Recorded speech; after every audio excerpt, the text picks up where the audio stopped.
Čaute ITčkári, ja som rád, že vás môžem privítať v letnom semestri a som si istý, že vystúpenie 3T poznáte naspamäť.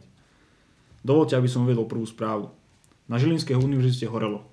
Kto stojí za vznikom požiaru a ako si s tým poradili požiarníci z hasičskej stanice Žilina, sa dozviete v nasledujúcej reportáži. Počas skúškového obdobia dňa 3. februára 2010 vznikol požiar. ITčko bolo pritom a vyspovedalo veliteľa zásahu, ktorý nám o tejto udalosti povie viac. Jednotka hasičskej stanice Žilina bola vyslaná k požiaru do tzv. Univerzitného mestečka, kde bola kedysi predtým bývalá záhradkárska osada. Bola tu chatka, ktorá už teda nemala číslo popisné, prebýval tu človek bez domova, ktorý uviedol, že mu spadol špak, chatka sa zapálila. Pri požiari nebol nikto zranený, môžete vidieť, chatka zorela dotla, mala asi tak rozmery 2x2 metre. Na ktoré telefónne čísla by mal účastník v prípade nehody volať? Udáva sa jednotné európske číslo 112, ale fungujú takisto stále nezávisle od toho národné čísla 150, 155, 158, kde proste môžete oznámiť túto udalosť a bude to ďalej posunuté. Máte takéto výjazdy časté?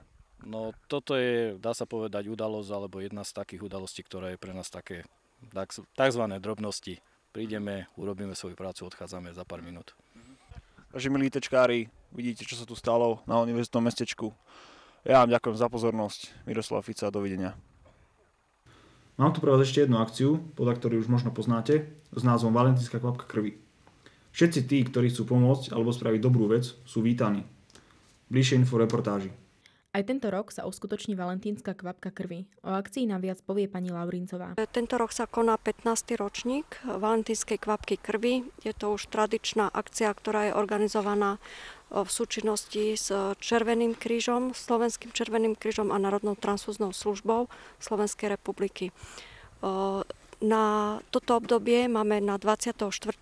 februára naplánovaný odber mobilný, kde prídeme s odberovou jednotkou práve na tento blok, čo vidíte za nami. Prečo sa táto akcia spája práve s Valentínom? No lebo je svätého Valentína, oslavuje sa, je to mesiac zalúbených, ale nielen zalúbených, ale je to proste o tých vzťahoch medzi ľuďmi, kedy človek je náchylnejší urobiť niečo pre toho druhého a v rámci toho aj to darovanie krvi je takou symbolikou, že chceme niekomu pomôcť. Existujú pre študentov nejaké špeciálne požiadavky? Nie je dobré hladovať, čiže kedysi bolo zaužívané, že darca pred darovaním krvi nesmie jesť. Teraz už není to tak, čiže nesmie prísť darca na lačno, ale nesmie večer predtým jesť nič masné, niečo také ako čipsy, lupienky, oriešky vynechať. Ráno zjesť ľahké raňajky, lupačku, rožok a hodne tekutín. Vynechať samozrejme také ako smotanový jogurt alebo slanina vajciatak. Všetky podrobnosti sú uvedené na stránke www.ntssr.sk, ale vo všeobecnosti platí, že darcom krvi sa môže stať každý zdravý človek od 18 rokov svojho života. Nesmie byť chorý, nesmie byť evidovaný na žiadnej ambulancii. Týmto všetkých pozývame na akciu, ktorá sa uskutoční práve 24. februára na tomto bloku, ktorý je za nami o 8 ráno. Pre ITčko Erika Dercová. Red Bulláci a Red Bulláčky navštívili veľký diel a vy sa pozrite, čo tentokrát spáchali na akcii menom Elevator Sampling. Ideme, čo ty si ich volala, nevolala? Otvor okno, neotvorím. Ja sa učím, bože môj, ty nemôžeš ísť otvoriť? No, už nie. Ide sa namalovať podľa mňa. Nie, a je tu.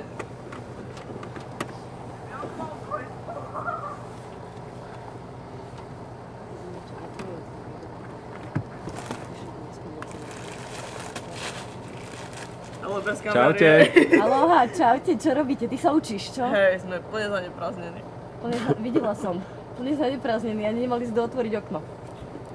Keď sme klopali. A čo sa učíš? Dynamiku. Čo stuješ, strojarinu? Hej. Ako katačka, druhačka. Hej. A u koho máš skúšku? Dekyšu. Paráda, ja som mala minulý rok. Neboj sa, 2 body musím napísať.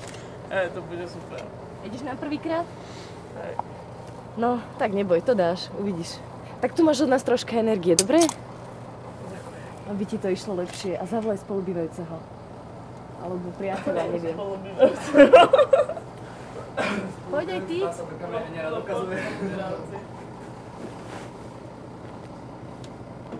Ahoj, aj ty sa učíš, či ty sa neučíš? Ja už si dávam pauzu trochu. Ty už máš po skúškach? Ne, tiež mám dynamiku leta. Hej. No tak držím palce, neboj sa, tu dáte, tu máte energiu od nás. A Ďakujem. musíte povedať, keď vám to nebude pán Dekyš, tak musíte povedať, že normálne energia priletela k vám, že to vám musí dať. Viete, ale niečo myslíte. Dobre, nech sa páči. Zlakol, že? Čo je? Tu je, my dávame energiu dneska večer študentom, ak sa učia. Učí sa na skúšku? Nie. A máš po skúškach už? Nie, ešte mám jednu. Kamošovi pomáhame oné. A nedá sa toto okno otvoriť? Miro, dá sa to? Tak Čau. ahoj. To čo je tu? Otvorte toto okno. Víš, že si dám z nás takto srandu robí. Nie. Dneska podporujeme študentov, čo sa učia a potrebujú ešte energiu na celý večer. Jo, no víš, to ste Takže na správnom energia mieste. priletela k vám. Tak my sme tu po starom. Ale bez kamery. Čaute.